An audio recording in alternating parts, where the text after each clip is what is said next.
Hi, everybody. Brock, how are you this morning? Everyone doing okay? Turnaround Tuesday. Looks like we got a high in S&Ps. This was actually Sunday night and Monday in here. Took out this a pretty sharp degree channel line here. We'll have a two close reversal on the daily. Yeah, good morning. Oh, you saying love me tender, go Tom? Did it work? I hope you didn't get stopped out. Hell, you got stopped out. All right. So with risk off, I'm a little surprised I'm not getting more downside in the end. It's still holding here. Let's see, it's a long day, probably because of dollar strength, right? Looks like something that Steve talked about, par is looking pretty likely here. See what happens up here in par. I will start to scale into dollar shorts above par. That's my plan. Okay, and EG's bounce that we had yesterday is being negated. We're finally going to challenge this low. We're right now not confirming this recent low, which is the case building. 1 hour isn't either. I still think that we need to take out this low here, which is 77. I'm sure there's a couple of sell stops here, and look at the RSI reading down here. So I don't think we're going to achieve the same reading. This is a 23, I believe, 26. So even if we take this out, we're currently above 30. Be nice if it stayed above 30. And if risk off is really the deal, the real deal this time, that was it for crude. And we should get new lows in crude along with pressure with risk off, trading back under 51 sets that up. Thinking just like it was a few weeks ago before this bounce. And, I thought if we closed over 52, we barely did it last week, that maybe we're on our way to 55. But now that we have some risk off, 48 looks viable to me. It'd be a new low by about a buck and a half. Also, something that more people, even saw Shy Girl tweeting about it, and Steve talked about it, is USD Yuan. It's threatening a breakout here of this bull flag. And then, next move could take it up to 706. This again is part of the risk off scenario with the yuan weakening. I think one of your better candidates for shorts are the banks.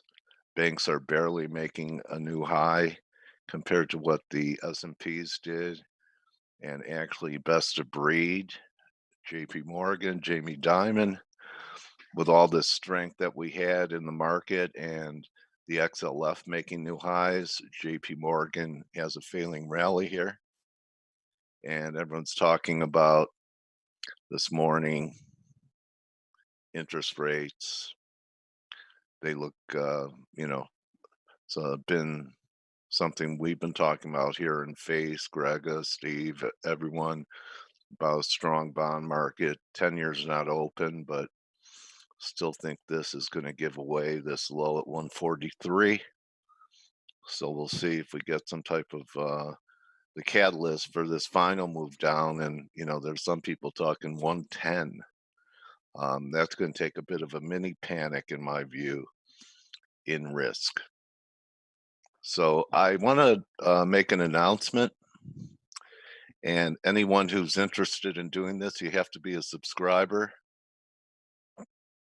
GBP, I'll see where it's at when the Dixie is over par, Shahab. I actually think that Euro's going to lead it next time. It's not going to be cable strength over Euro. But I'd like to make an announcement, and this is for subscribers only. Our pattern and play has been automated, and we're running beta tests on it. So if you're a subscriber and you're interested in trying it out during our beta test, just send an email to info@Forex Analytics, and we'll get you set up. So it's basically you're putting this on autopilot, the pattern and plays, so you don't have to worry about. I mean, a lot of people know what trade copiers are, so all of these trades in an area will go out. It works on MT4 and MT5, and you don't have to use it on your live account. Of course, it'll work on a demo too if you want to test it that way. So, anyone out there have an interest?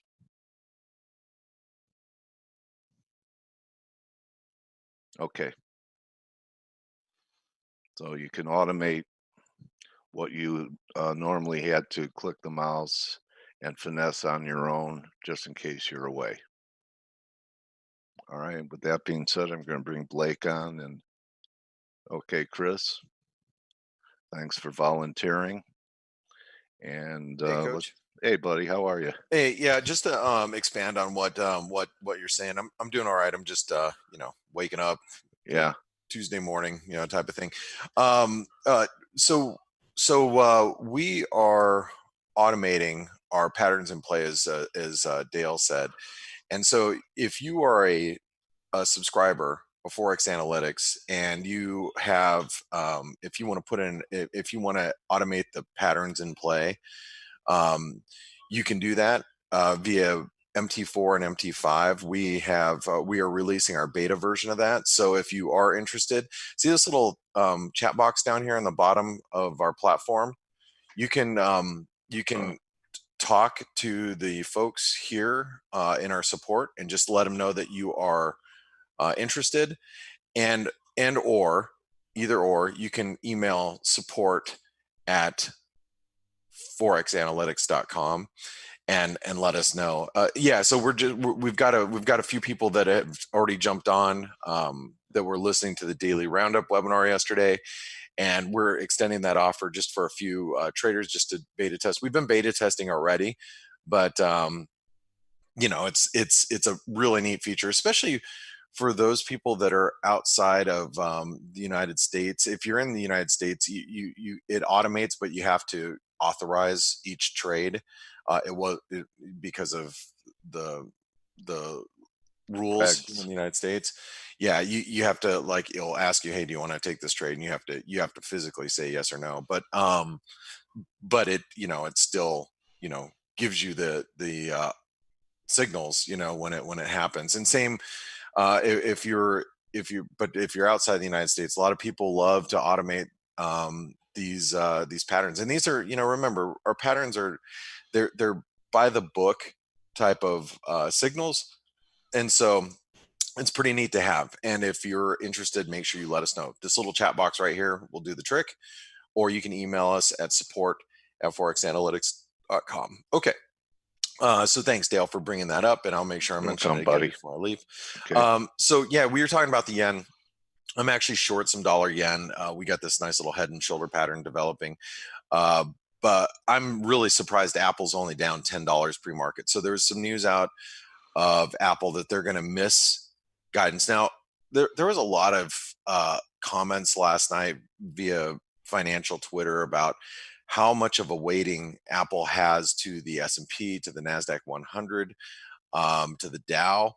And it's pretty substantial. So, I think it makes sense to be watching Apple today and also be watching Walmart, because Walmart's now starting to guide lower as well. So you got, two pretty big bellwethers that are guiding lower. So it's going to be really interesting to watch what the reaction is at the open in equities. And if you're wondering, well, why isn't the dollar yen weaker yet? I think the dollar yen is, on pins and needles right now.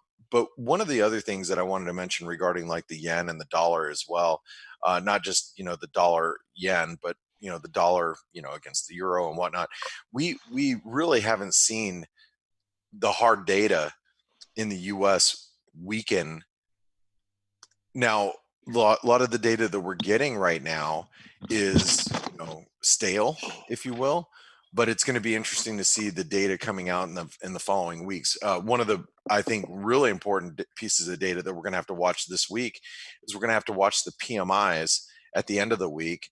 The market PMIs. These are going to be really important as we go into the end of this week for U.S. data, and if that starts to turn, then you got to start being a little bit even more cautious moving forward. But anyway, the dollar yen, as long as we stay below 110, the risk I think is still to the downside. And then, obviously with the S&P and the rest of the markets, we had a breakout of the highs going into last week, and then today we've slumped. We've come down a little bit, but not much. And I'm not too terribly worried about the equity markets while we're above this 30, well, basically 3,300, but 3,330 is still going to be pretty important here. And like I said, while we're trading above that, yeah, we might have a little bit of selling, but nothing too substantial at this point in time. Like I'm not sitting here really worried about equities as of yet. And like I said, we are down, I think 9 or 10 points pre-market in Apple. It's not that bad. I mean, a lot of people are like, well, what's going to happen with Apple? They're going to probably buy back more stock as the stock moves lower. They'll issue out some, and issue out some bonds and buy some stock back. So it's, the downside should be fairly limited. That's the market's attitude at this point. But seeing how the S&P performs when at the open is going to be pretty important. The euro continues to slide. I mean, we are at we're moving into new trend lows. As I had mentioned to you guys before, I'm really interested to see how the euro reacts down here below 108. I think 107.89 is going to be pretty big. So let's see if we can make our way down there. This is a very strong, descending channel, and you had brought it up, Dale. Dale talked about it just a little bit ago, but I'm going to bring it up here. You should look at this euro the euro sterling. Man, we are sitting on some pretty key support here. This is at the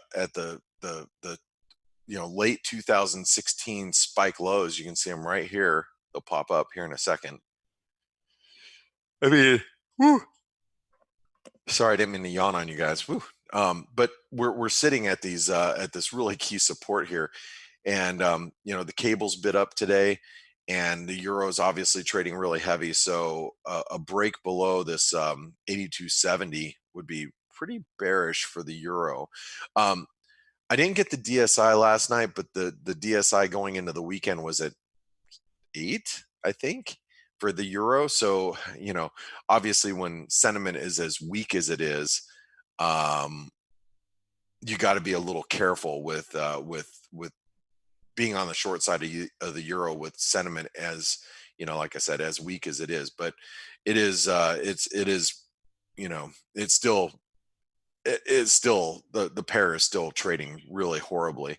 I mean, I guess if you're bullish, it is. I don't have any euro exposure. I'm just wanting to see what the euro does down here. Like I said, the big 127% extension, 161% extension of the old head and shoulder pattern. We've completed the head and shoulder pattern, but that, it's all down here where we're currently at the 108.20 to 107.85 level. Cable popped up today. Actually, pretty strong move out of the cable. We're knocking our head up against some resistance. These previous highs are holding up the rally. Wedge resistance comes in around 131. So, seeing what the cable does around here is going to be interesting. It's hard for me to imagine that the cable is going to get much of a rally while the euro is trading so heavy. And if you look at the dollar against, the commodity currencies like the Aussie and the Kiwi, and the dollar is actually, performing really quite well. And this Aussie is really at risk too. I mean, I tried to play the Aussie on the long side last week. If you guys don't recall, I bought it here at the 67, like 15, right through this trend line. I ended up selling it for just about break even. Tried to play it to the long side, thought, okay, hey, we hit a 10-year low, it's gonna bounce, false breakdown. But here we are with, the the the news about the coronavirus and its impact, which should, it's not a surprise if you're listening in here every day. We've talked about how the coronavirus is really going to impact China and, supplies of everything globally. These warnings shouldn't be too big of a surprise to us. But what's scary is how the Aussie is really responding, because the Aussie looked like it was going to forge a new low, or a solid low down here, and here we are retesting this broken trend line. My fear is a break below the 66 cent level. We could trade a lot lower. You look at the daily chart. There's nothing but open skies down below. And that's the scary thing about the Aussie, especially, the Aussie looked like it was trying to form some sort of bottom. So, anyway, and we were talking about this in the chat room at Dale, and I want you to think about this really quick. We were just talking about this in the chat room just a little while ago, about, how the coronavirus can, sustain on a surface for several days. Some experts say that it could sit on a surface for up to like a week and a half and still be infectious. Wow. I know. So think about all the stuff that you buy from China, or things that are purchased or made in China. What's going to be scary, and this is the one thing that they're burning money. What's that? They're burning cash because of people handling it. In China, they're actually burning it. Everybody wants to be a central banker today, as it seems. What's that? Burning money, didn't you say? Yeah. But I mean, because, I've heard this before. I mean, there's all kinds of bacteria and everything on cash, anything that people handle. Okay. So in China, they're burning, they're torching currency. Well, what I would be really concerned with, and which would ignite a whole new scare, would be what happens if, like, some of our postal workers in the United States start to contract the coronavirus. That would be scary, right? It's everything. If you think about that. How about food service?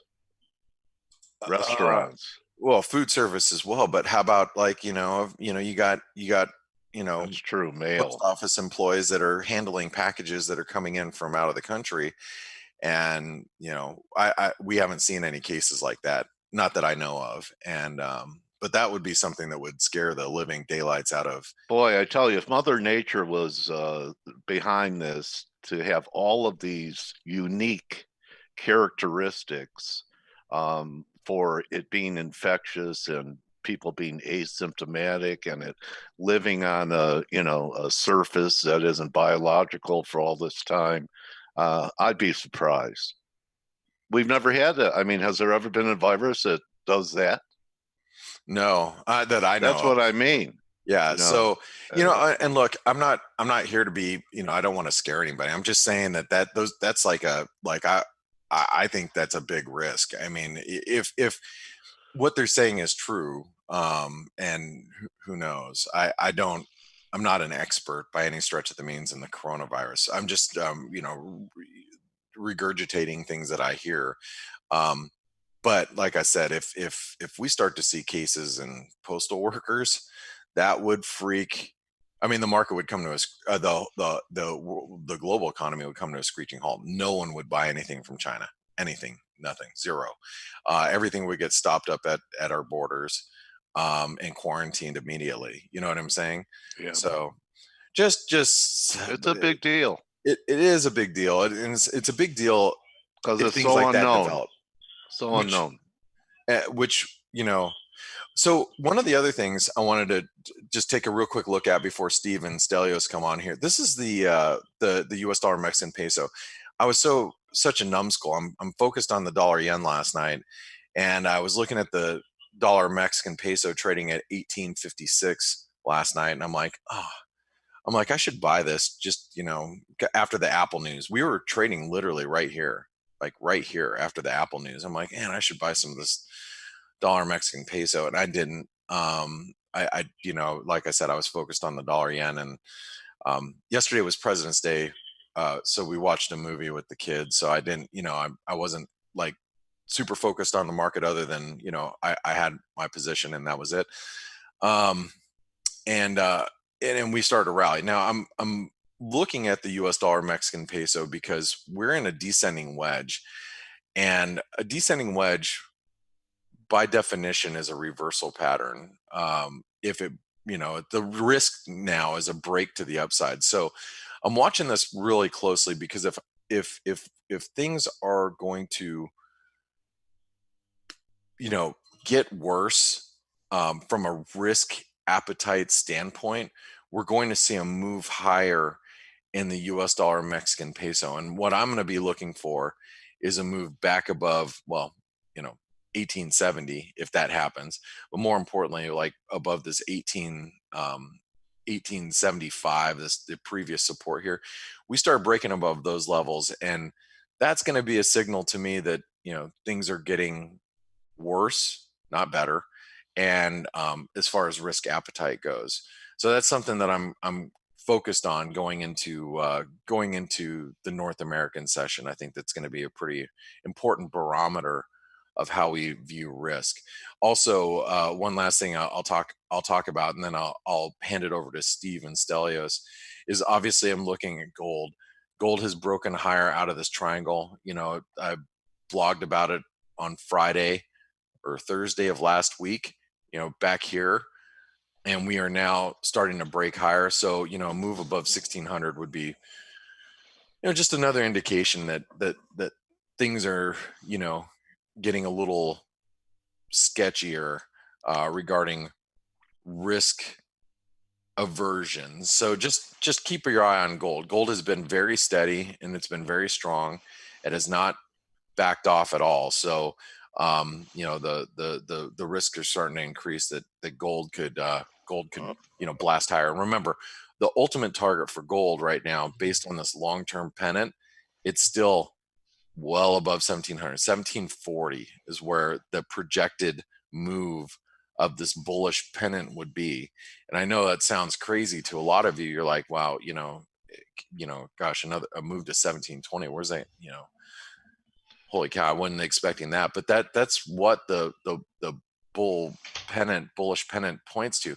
And it's not going to happen overnight. It's not going to happen like tomorrow.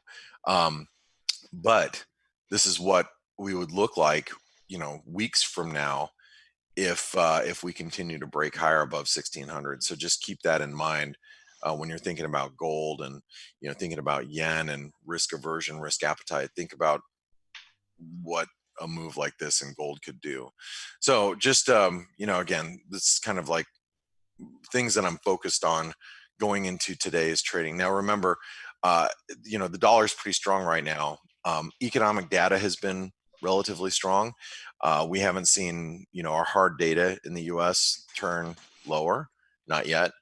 And so if you're wondering why the dollar is so strong, and because right now, as far as everybody's concerned, the dollar is still the least dirty shirt in the hamper for now. while the data is still good. But I think the PMIs at the end of the week are going to be pretty important for the dollar and how the dollar performs moving forward. So just wanted to bring that up. All right, guys. So really quick, I'm gonna just mention one last time, excuse me.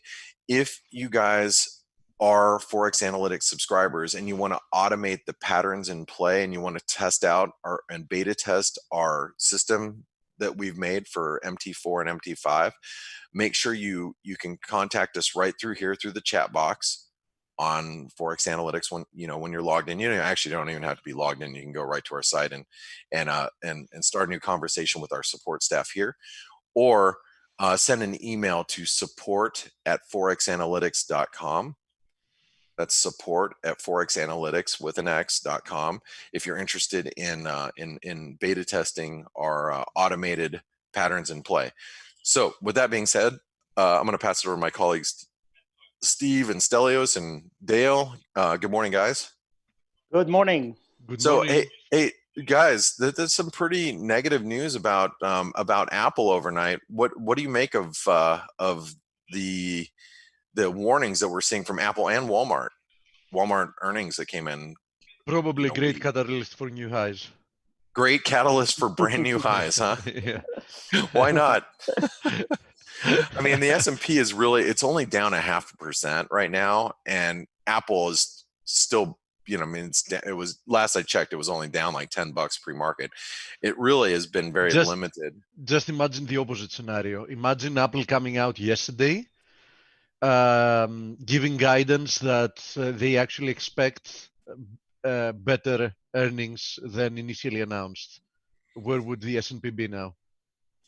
2,500. Just kidding. 2,500, no, but 3,400 plus, for sure. Yeah. Probably, yeah. Anyway, it'll be interesting to watch U.S. equities this morning and how they perform. But I'm sure everybody wants to hear you guys' opinions on it. So I'm gonna pass it over to you. You guys have a great day. I'll see you on the daily roundup webinar in a couple hours. Thank you, Blake. All right, thanks, guys.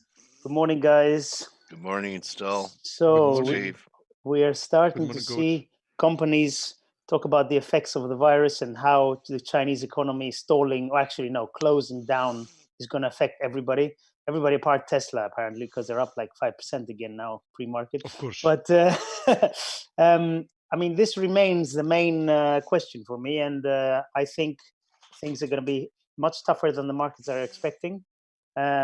So we have to keep an eye on that. We have numbers in about 2 minutes, so I do have some time to talk about things. We did have some, I don't know if you saw this, guys, car registration numbers in Europe. Did you see those?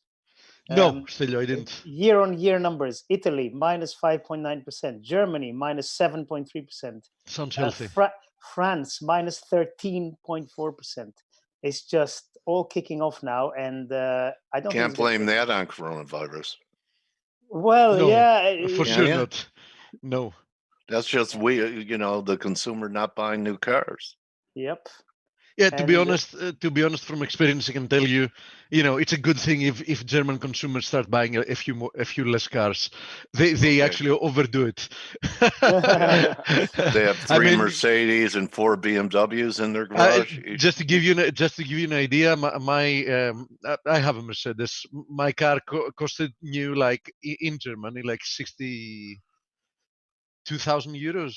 And I got it from a guy there that worked in Fraport for half the price after 2 years. So with 23,000 kilometers, that's like nice 15,000 miles. So I bought it with 15,000 miles, brand new. I even got a 2-year warranty from Mercedes for half the price. Wow.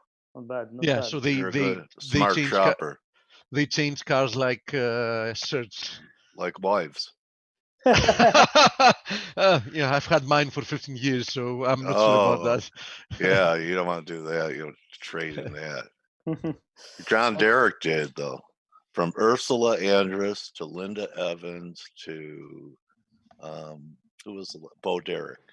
Wow. Western world problems. Yeah, Okay. so he had 3 different cars during his lifetime. So, very big beat. New York Empire State Manufacturing. And very, Wow. very Very bad bad miss out of Canada. Canadian manufacturing sales.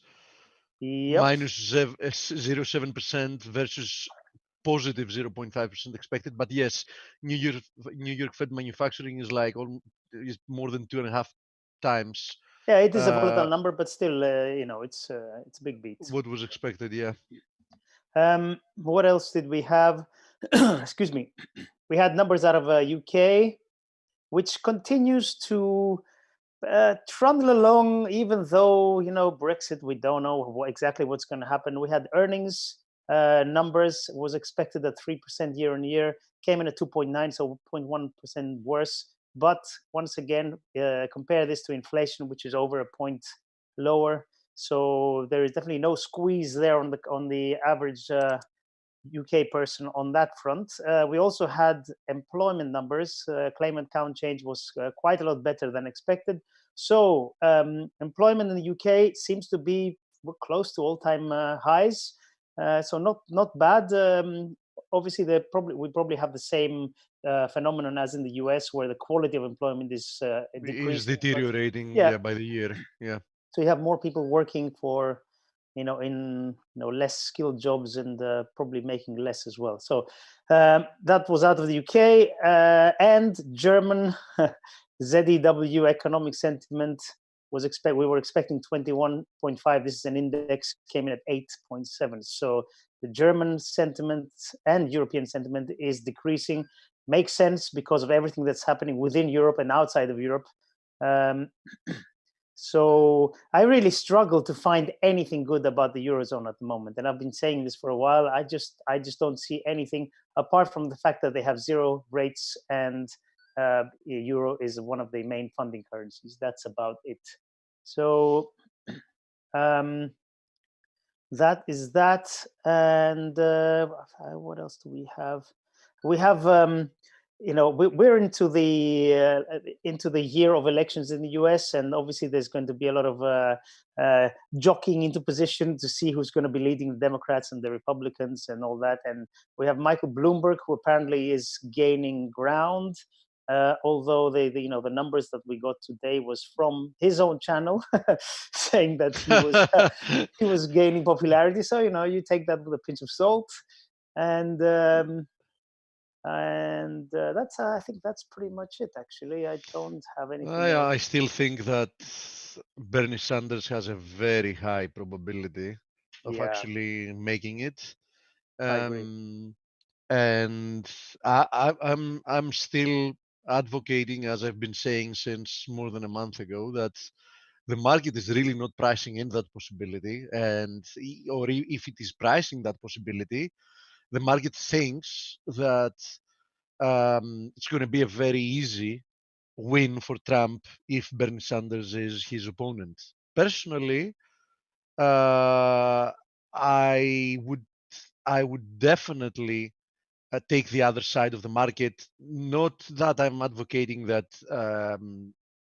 Sanders will win Trump if that's what we have, but I think that the market should really reprice the chances of that happening, because it's not zero. Yes, I agree. I absolutely agree. And Bernie Sanders is very different, probably the total opposite of Donald Trump. So if he comes head to head with him in the elections, it's going to be, I think, a much tougher proposition for Trump rather than anybody else from the other side. So I actually think that Bloomberg might be a better candidate for claiming victory. I mean, because I think he has more chances because he can attract some of the middle ground people. I mean, plenty of the middle ground people as well. But that's assuming that he's going to make it, which I still think it's a rather low probability scenario. Now, I would totally understand if the Democrats elect Bloomberg, why the market is going to be happy about it, in the sense that it's the best possible alternative for the market, I mean. So I can understand why the markets in that case would celebrate, because either they got Trump re-elected or Bloomberg should still be rather okay. But I think that the markets are ignoring the election risk as they've been ignoring every single risk we've had since a few months ago. Wow, the euro is really dropping now. Yeah, here's the euro actually on the 4-hour chart. That's what I was monitoring. Broke through this recent little triangle. As I've said many times, triangles are consolidations that more frequently than not break in the direction of the trend. So sorry, this is euro yen actually. Let me go to the euro. So here's the euro. It got rejected from here. It had this little triangle. You can see it here. Oh, there we go. So there it is. So lower once again. It's definitely been a strong move lower. As Blake said, we should start paying a little bit attention closer to 1078 or so. Having said that, it's more than clear that the dollar remains well bid.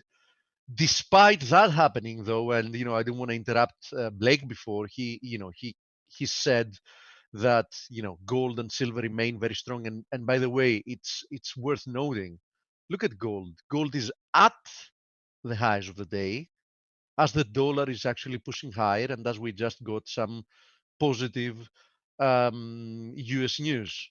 Here is silver, same deal, at the highs of the day. So keep in mind that not only gold and silver have been pushing higher as the dollar has been holding its ground and actually has been appreciating since several days ago when we found a low. Actually, you can go back in the chart and you can see it. We found a low 31st of December. We've talked about that many times, seasonality, right? So we found a low 31st of December. We've been moving higher since, and gold and silver have spent all the time either consolidating or moving higher as well. Keep also in mind that both gold and silver have been, sorry, gold, not silver in this case, gold has been pushing to all-time highs against many currencies. So actually dollar is one of the few exceptions. So it's not really a surprise that gold remains very well bid, because gold has actually been testing or moving to all-time highs against many currencies. And I'm talking about major currencies. So for example, we know where gold against the euro, against dollar has been, but look at gold against the euro. We actually had a look on, at this on the webinar. It's now like 2-3 months ago when I drew these two possibilities. One possibility, I said that this is a corrective formation, and we will either consolidate a little bit longer within that triangle or directly push higher from there. And look at this. This is an all-time high. The previous all-time high was at 1,387, and we're now 100 euros higher. Okay. Gold against the Aussie. Guess what? All-time highs. And no need to go over them. Many currencies. So gold is in an undeniable bull trend against the vast majority of the major currencies. Dollar is the exception. And if you're asking me, I think it's a matter of time for gold to also be testing all-time highs against the dollar. Now, might not happen immediately, might not happen because of what gold is going to be doing in isolation, but as I've said many times, I do believe that dollar is in a bubble in the sense that not that it's moving higher in a vertical type of way, which usually describes behavior from bubbles, but because it is ignoring all the important fundamentals that are required in order for a currency to actually hold up very well. And I think that sooner rather than later, the market is going to start paying attention to those. Anyhow, so gold and silver. If you remember, I started. Many of you weren't here yesterday because of the holiday, but yesterday I started by showing what I consider important for this week. And I mentioned 4 or 5 different tickers, 2 of which were gold and silver, 2 more being the benchmark bonds, showing that the benchmark bonds, treasuries, and bonds were testing triangles resistances. There it is, the bond and the treasury. And I also showed that gold and silver were testing, triangle resistances as well. And I said that, it is very likely that all of those are going to break out at the same time. And as it seems, that's the case today. So here are the treasuries breaking above this triangle, which is an expected move. I mean, that was a textbook bullish consolidation, and we're breaking out from it. Now, if you want to look the opposite side, which is the yields, here are the 10-year yields poking below this triangle, and in my opinion, targeting roughly 125 as the next downside target. Here are the 30-year yields, US yields, doing the same thing. So, bonds are breaking higher, yields are breaking lower. I think those should produce, at least, several days of continuation, as at the same time, gold and silver are breaking their consolidation formations and looking to appreciate even further.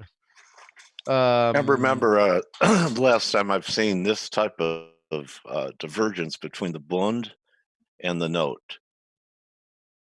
In which, you mean because the bond is still far away from producing a higher high, while the treasuries are almost there. That's what you mean, Coach, right? Yeah. I agree with you. I agree with you. When's the last time we saw anything like this? It wasn't just. It's not frequent for sure. It's not frequent. Okay. By the way, another Wouldn't you thing think that would augur for a euro bottom eventually, just based on the yield differential? Absolutely. I have many reasons to believe that the next big move in the euro is going to be higher, as I've told you. So despite absolutely accepting the fact that the euro remains in a downtrend, I don't think that it makes any sense being short the euro, because I think that the downside might be rather limited, while the upside, whenever that starts, might be in 6 months from now, might be in a year from now.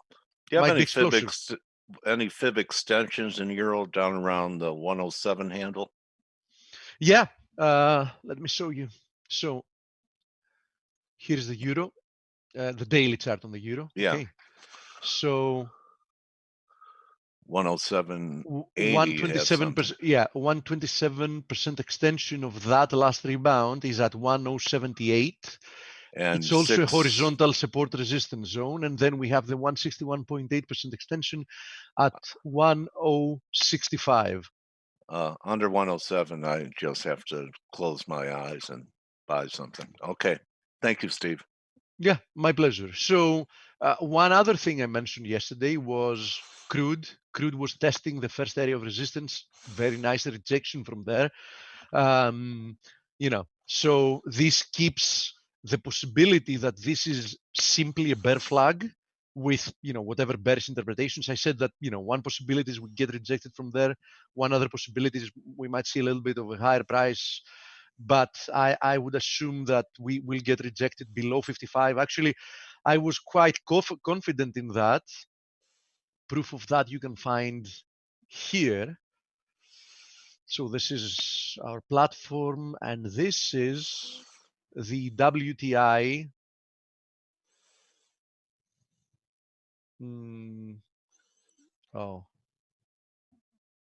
Yeah, weekend analysis. Crude is rebounding after building a base at 49.30, but we doubt that this move can bring it above 55. That's a weekend analysis I wrote. We closed the week right at the channel's resistance, and the break above it should target 54 next. We would actively be looking for short positions around that area. Never made it there. It got rejected from the first area of resistance. To be honest, I was a little bit, hesitant to, to think that it's going to get rejected directly from here because, it has suffered quite a lot and it hasn't managed to put a rebound, but it seems very likely. So I would have to say that given the evening star formation that we're probably going to be getting by the end of the day, if today proves to be a down day, I think that short positions against 52.60 will be making sense. And I would be looking for the next downside target to be 47.40, which is, quite a decent distance away from where we currently are. Another thing we talked about yesterday, and I'm repeating quite a few of them because yesterday, we had reduced attendance due to the holidays, was this one, platinum. I reiterated what I said on Friday that, 950 to 955 is a major pivot here. So, as long as we stay above it, platinum might actually, accelerate to the upside. And only if we break below it, I would be looking for a deeper correction. Today, we seem to be, accelerating higher. So let's see how that can work out. As at the same time, palladium seems to be breaking above the triangle. So no more consolidation as it seems we're headed higher. And as I've said, in that case, my target is at 2.7K.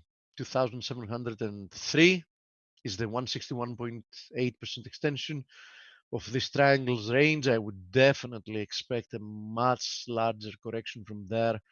It's more than certain that we're going to have a huge RSI divergence as well. You can see that the previous RSI reading was out of this planet. It was something like 88, 93, 94, something that you might take a lifetime to see on a daily chart on almost anything. So I'm pretty sure that the next high is going to be with RSI producing a major divergence, and I think that's going to play out quite nicely. Anyhow, after all that, let me open the chat box and see what are your questions. So let's read it. Hi to everybody. The inflation adjusted real yield is minus 0.5% on the 30-year T-bond, has not been seen for about 8 years. That's a good point. And I think we're going more negative, Baroque. What about the pound?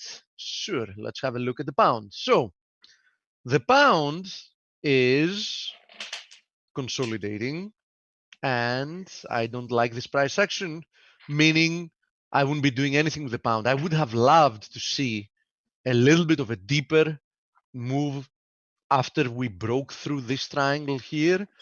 I would probably be looking to get involved with the pound if we saw this move lower extend, to 127 to 128, within that area. I would then be satisfied that we've probably seen, a nice corrective move come to an end. But now I'm quite skeptical because, this pattern now doesn't look, that pretty. So of course, my medium-term bias remains to the upside, so that hasn't changed. But I'm not sure if we're done moving lower, and that that is a big problem because in order for me to even consider buying, I would want to feel more comfortable that we're done pushing lower. And currently, because as I said, the move didn't unfold as I expected, I don't have that confidence. So I'm looking higher, but my confidence in that is rather decreased. So what do you do in that case? You find something else to trade. That's as simple as that. Yes, send an email. I have been testing manually the crossover with good results. Yeah, results are good. That's why we're issuing them. And if you send an email, they should get back to you by the end of the day today, sending you the little mod and instructions, simple instructions of how to install it on a MetaTrader. Either you have a MetaTrader 4 or a 5. We've built versions for both. Yes, it's true. China is burning their notes and coins because of the coronavirus speed. Hello, guys. I'm new to Forex.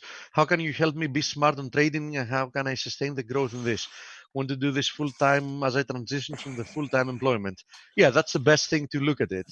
I mean, you should transition over time because trading is something that needs time and trading and training on doing trading, and you should only consider switching jobs once you have consistency for quite some time. The way we can help you is by doing what we're doing, which is giving analysis, and then you also need to do work on yourself so you can start reading the markets properly. But this is a process. I have a suggestion for him. And everyone's going to say, "Oh, Dale, you're just a salesman." Join our community and spend time in our members' chat room. Yeah, that's going to help. Yeah, so that you can be around people who have already done what your goal is and learn from them. Yeah, I would 100% agree with that. Now, there is a friend here that is asking, why is Deutsche Bank 40% higher this year? And the simplest answer I have for you is because that's what penny stocks do. They tend to produce big moves one direction or the other. So Deutsche Bank has had an impressive last, let's say, 8 months, but don't forget that if you zoom out in this chart, yeah, it's simply, actually, we need to go to the weekly so you can grasp.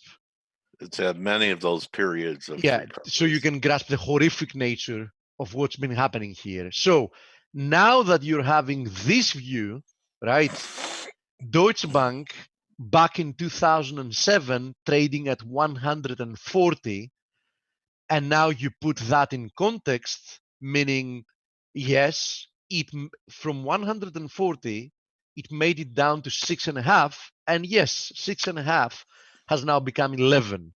Quite a big move, but just by zooming out, this is like a simple blip. We've had blips like that before. Look at this. September 2016, people getting optimistic about the then plan to revamp the business, took it from 11 to 21. And guess what? From 21, after consolidating for a period, we went to 6.5. So my answer is that it doesn't need to have a real reason to do that. It's now a penny stock, and it's doing what penny stocks are doing. As simple as that. Okay, from a technical perspective, I can also tell you that nothing moves in a straight line, right? Nothing. So yeah, at some point it's going to be getting some relief rallies, and they're going to be looking like huge rallies. But keep in mind, there are so many investors trapped at all kind of levels, none of which is good, that it's not a real recovery. So yeah, I mean, you can trade it to the upside. It's been moving quite nicely. 940, 950 should be support from this point on. So you want to buy it, you can attempt to buy that area for another move to the upside, but nothing else to add to this. Nothing really fundamental has changed in Deutsche Bank, if you're asking that. I mean, the same problems that made the market take it down to 6.5, the same problems are still present in the business today. Euro USD gap since April 2017 at 1,073 area, says Dimitris. Thank you, Dimitri. Gaps are always nice to monitor. I agree with you. I mean, they tend to get filled. Can you have a quick look at natural gas? Absolutely. Natural gas, here it is. And as you see, and thank you for noticing, as you see, it's currently testing a quite important resistance area. So let's see what happens from here, because we're testing this descending channel trend line resistance. If we break above it, we can start talking about like a bigger rebound higher. If you remember, I've clearly stated here that I think that natural gas is probably at very appealing levels. Now, I would love it even more if it actually produced a lower low, something like closer to 1.5. But I've kept repeating again and again over time whenever the conversation comes that keep in mind that tangible commodities are actually tangible commodities. They are things with intrinsic value that have a cost of extraction, cost of distribution, etc., you name it, which means that the downside, whenever you get to very, very cheap levels, should always be considered to be limited. So, the lower you go, the more asymmetrical the potential risk reward is, for long positions. And, that is something that is, undisputable. It's mathematical fact. So, at some point, I think natural gas can really explode higher. The same type of move you're seeing in Deutsche Bank, for example. Question about Euro yen. I think that Euro yen, I actually showed it before. Please, can you have a look at copper? That was a previous question. So let me first show copper. So copper remains under pressure, and in my opinion, this rebound higher, which is likely corrective, that's why I drew it like that, is likely to be about to fail. So perhaps that's not even a bull flag. Perhaps that's simply a pennant, in which case that's the pennant. So what's this trend line support? Because, regardless of if this proves to be a pennant or a flag, the trend line support is going to be exactly the same one way or another. So what's this trend line support which we're currently testing? Because if we break below it, which seems like a high possibility scenario, I think that copper will be trading lower rather soon. Now, having to do with Euro yen, and this brings me to the other thing I wanted to talk about, the yen pairs in general. I think that the Euro yen is bearish, and you can see it here. We broke through this ascending channel. I kept saying that it looks corrective to me. We then formed a little bear flag. We broke below that as well. And I really don't see any reason why we can't just push to new highs below 116 eventually. And more or less the same applies to CAD yen, which is currently breaking through this corrective channel. Aussie yen. I drew that actually when we were breaking lower from there. It has played out perfectly so far. Kiwi yen, which we have this little rectangle here with 70, 69, 90, 70 being support. I think below 69.90, you should be looking for lower prices as well. So in general, as you see, the the vast majority of the yen pairs look like they want to keep moving lower. And especially that one. Yeah, I agree. And what does that tell you about the USD yen that remains below this multi-year trend line resistance? It tells me that it has a very decent chance of actually breaking down from here. Risk reward for sure would only excuse short positions here as long as we are below it, because you have to risk very, very little to potentially make a lot more. I mean, you can be short here with a stop loss above, let's say 110.50. That would be like 70, 80 pips you're risking to retest 108.30, which in that case would be 140 pips of downside. So, you start with a decent risk reward ratio, and imagine what's going to happen if we break through this formation. You can see a lot more downside, right? So the risk reward might end up proving to be like 10-1 or whatever. So that's, I think, recap of what I wanted to say, Dale, and we're at the top of the hour. So do we have an interview today? Let me check. Dave Richards, are you at Crypto Wolfpack? Is that you? So all I have is my guest's first name. I'm going to cover the DAX as well, since we have a David. question as you're looking for your guest. So here's the DAX at all-time highs, by the way, yesterday, right? So worth noting that.